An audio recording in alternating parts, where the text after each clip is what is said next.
of letters written and sent by HeyJude19. Summary. Scraps of parchment tucked into a hole in a cell's wall. Never to be sent, never to be read. But there are things, important things, that Sirius needs Remus to know. 1982. Moony, Moony, Moony. They've given me ink and a quill and parchment scraps. It'll do. A month, I think. Maybe 2, 3, more. Times more. I am less. I'm on a rock. I'm on an island. You would have sung those lines. God, I miss your voice. I can't send these. You see, I'm too high risk. A danger to myself and others, even with just a quill. But then, I could always convince you of anything, couldn't I? We should nick McGonagall's biscuit tin. Alice has the good stuff. We can raid her stash. Let's chuck some doxies into the Slytherin Quidditch locker room. Remember, Moony, when I could get by on a wink and a word. Moony, Moony, I didn't do it. Moony, please. You know me, gods. You know me. You know. And it'll kill me if you don't. I would never. Please, you can't think of me that way. Not when you must know. James was my brother, and Harry, and my silly Lily, and you.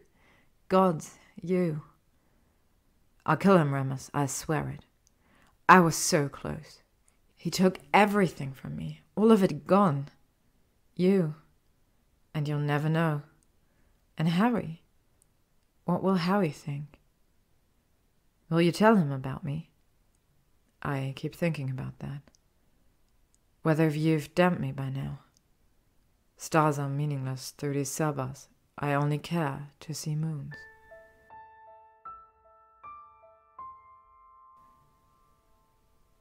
Moony, Moony, you were bright tonight. I basked in you before the joy was sucked away. They always take you from me. And when I've gone loony, I'll think of my Moony. And when I am loony, I write to my Moony. I've done no killing, but I'm branded a villain. No moonlight tonight, I'm left quite bereft. I didn't do it, I didn't do it, I didn't do it, I didn't do it, I didn't do it, I didn't do it, I didn't do it, I didn't do it, I didn't do it, I didn't do it. Do you think I did it? Did I? I didn't do it, I didn't do it. I didn't do it. I didn't do it. I didn't do it. 1983. Misery loves company. Too rich, too handsome to be miserable. You always said that about me. If you could see me now. All alone and alone and alone, and you said I'd never be. We'd never be. I'm not alone here, though. There's loads of voices. When I'm asleep, when I'm awake. They scream and wail and shriek, and now I know Harry is still alive and Voldemort is still gone. Harry's alive and Voldemort's gone, and where's my Moony? I am Sirius Black, I am Padfoot. I am Sirius, I am Padfoot. I am Sirius, I am Padfoot. I am a marauder. I am a brother, I am Sirius, I am Padfoot. I am a cat. I am a no-good mangy mutt who will only bring ruin upon us all. I didn't do it. I love James and Lily and Harry and Remus. Remus the patchwork boy. A face and chest full of scars. I can see them now. I can trace them in the dark with my fingers. My Moony. I love James and Lily and Harry and Remus. I didn't do it. I didn't do it. I didn't do it. I didn't do it. 1984. I have a secret, Moony. I never keep those from you. When I'm Padfoot, I am sane. I curl up in a corner, and they don't know. And the soul-sucking gods can't take this from me. I didn't do it. But I think of my Moony and her scar-streaked skin, and at all the times I looked and wanted and did not touch, and they take that from me. They take you from me. I remember the first time when we'd all worked it out. When we figured out what you were. You were our Moony, my Moony. You always were. You looked at us with shame, and I loved you. Right then. I finally saw all of you, and gods, if you weren't the most perfect thing. And remember what I said. Remember, Moony. I said if you think for 1 minute we're leaving you alone, then you're far too stupid to be our friend. I was always the stupid one, clever, but stupid. Too stupid to understand what I felt the night I finally freed myself from my parents. When you came over and you held me and said something sage and comforting. I don't remember what you said. I remember being at home. Not at Grimmauld, not at Hogwarts, not at the Potters, but in your arms, Moony. I was home. I was too stupid to realize what it meant. I didn't do it. Don't let me lose him. Please, I didn't do it. 1985. You were always so fussy about your tea. Am I a ghost? I feel like one. What are you doing? Are you safe? Are you happy? Are you still mine? You hate me, I suspect. 1986. I've made a friend, Moony. You always said I was too likable for my own good. There's a little mouse who likes sleeping in my fur. It's winter, I think. It's nice for something not to be repulsed by me. Sometimes I think about you hating me and I want to fucking die. I can see their cottage blown to bits. I close my eyes and it's wreckage and smoke. In the midst of all that destruction, Hagrid has sweet, perfect Harry in his arms. A fucking orphan. And Peter did that. He did that. He did that. He did that. I didn't do it. I'll kill him. I'll kill him. I missed something. I must have missed something. What did we miss, Moony? How didn't we see? He was our Peter, our Wormy. God, he used to distract McGonagall so we could all sneak out of detention. He'd write his mother to bake us our favorites for birthdays. He turned himself into a fucking rat for you. When did we lose him? The little mouse has gone now. It's warmer weather and he no longer needs me. Do you need me, my darling, gentle Moony? 1987. There was a rat in my cell. It would have been quick as pet food, but I wanted to wring its neck with my own 2 hands, so I did it. 1988. Somewhere in some time there's a James and Lily and the Harry. They have us over for tea every other day. When you hold Harry in your careful, safe hands, so afraid you're going to hurt him, I'm more desperate for you than ever. Lily corners me in the kitchen tells me to remove my hat from my arse and make a move on you already.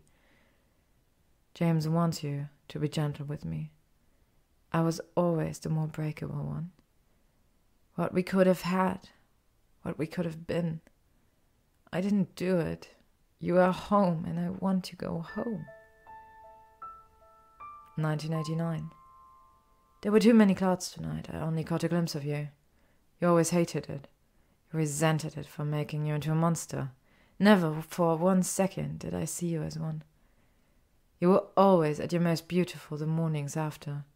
You'd come to, huddled in on yourself, and your eyes would be wild. Then you'd see us and your whole face would light up and your eyes would clear, and I've never seen a person so thrilled with their own humanity. Don't hate me for associating you with the moon. Don't hate me for taking comfort in it. Don't hate me, don't hate me, don't hate me, don't hate me, don't hate me. 1990. I didn't do it. I'll prove it. I'll kill him. 1993. I saw him, Moony. He's at Hogwarts. He's at Hogwarts. He's at Hogwarts. He's at Hogwarts. He's at Hogwarts. He's at Hogwarts. He's at Hogwarts. He's at Hogwarts. I have a plan, Moony. I'm picturing the look you give me whenever I'd say this. It's long-suffering and gorgeous and everything I miss. James would approve. That probably wouldn't help my case with you. Anyway, this plan, it's a good one. I solemnly swear it. He's at Hogwarts. He's at Hogwarts. He's at Hogwarts. He's at Hogwarts. He's at Hogwarts. He's at Hogwarts. He's at Hogwarts. If this is the last time I get to write you, then I won't mince words. There were these big, great stretches of darkness, of suffocating nothing. I'd rock myself to sleep in a dark corner and wish for death.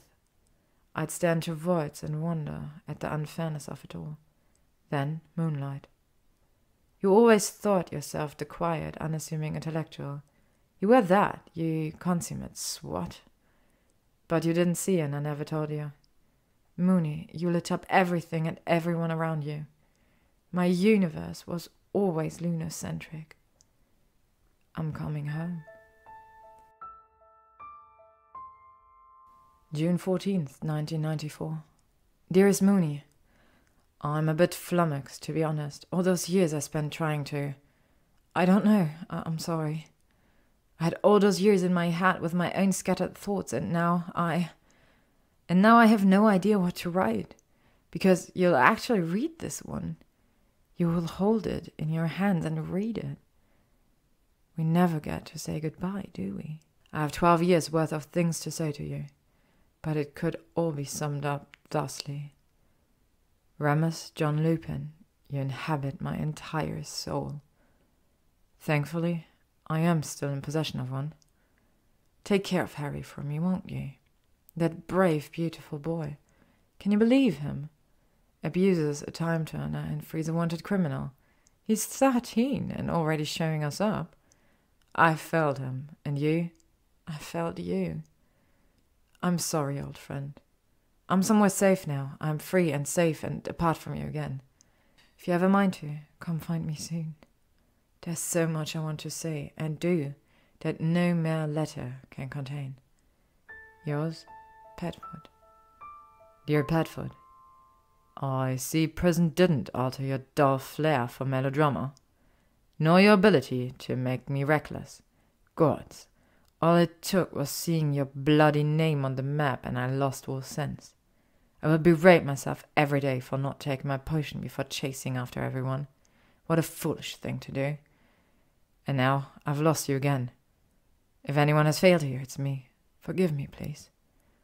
As for Harry, I will do my best, but as I am no longer employed by Hogwarts, that will prove more difficult.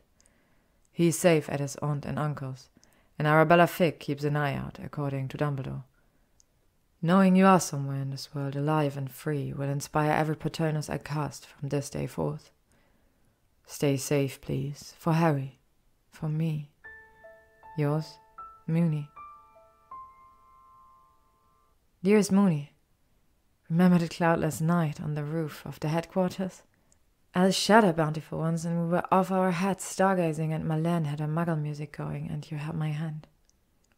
We were flat on our backs, and you just took my hand. I thought about it then, more than I ever had before. All those times I didn't just reach for you, didn't grab you and pull you to me.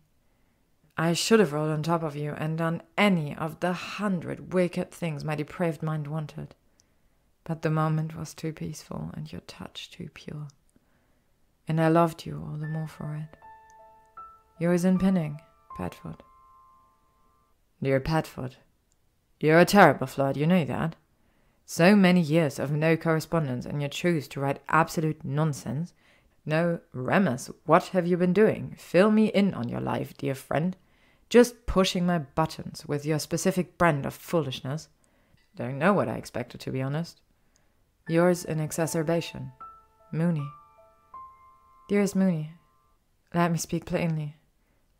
Since you seem keen to deflect, Remus, that was the only of so many wasted opportunities when I should have kissed you senseless. And not just in the quiet moments, so many, many times when you were mid-lecture, when you were touchy enough to start a row with me, that I just stare at your mouth and never follow through. I bet I could snug the disappointment and irritation right off your face. I bet your hands are gentle and your kisses are rough. You'll let me find out, won't you? Fantasies are nice and all, but I'd rather the real thing. I'm a tactile learner. Yours in wanting, Padfoot. For the love of... You cannot write such things to me. Prison really did addle your brains. If you had any to begin with. Oh, I can't? I can't tell you how I dream of taking you in my mouth, how I long to feel yours around me. You always said I was too mouthy. Wouldn't you just love to shut me up yourself? I'd give just about anything to see your face reading this letter. And if you don't think I mean every word of it, Remus, I'll gladly give an oral demonstration the next time I reunite. But perhaps I've overstepped. A habit of mine, I'm sure you're aware. And if you'd prefer I cease all passionate declarations, I'll listen. Maybe.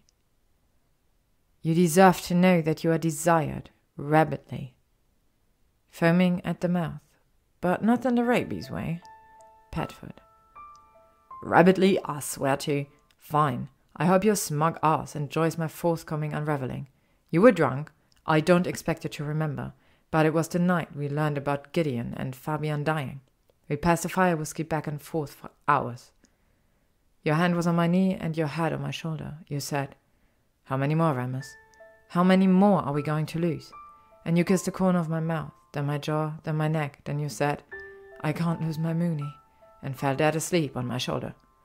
I stroked your hair and dreamed of a future where we were celebrating instead of mourning, where I was brave enough to turn my head and indulge that kiss, where I carried you to the bed and we woke up in each other's arms, where we decided then and there to never be parted. Petford, if you don't think I've been half in love with you for our entire relationship, then you're a damned fool. If this is more of your make Moony blush game, then yes, please stop. If, however, this is real and earnest, as I wish it to be, then find a way to get me to you. Yours in insanity, Moony. Coordinates as follows. Come home, Moony. The end. Thank you for listening to Of Letters Written and Sent by HeyJude19. If you would like to stay up to date on upcoming chapters and stories, you can follow me on YouTube, Spotify, AO3, Instagram or Tumblr.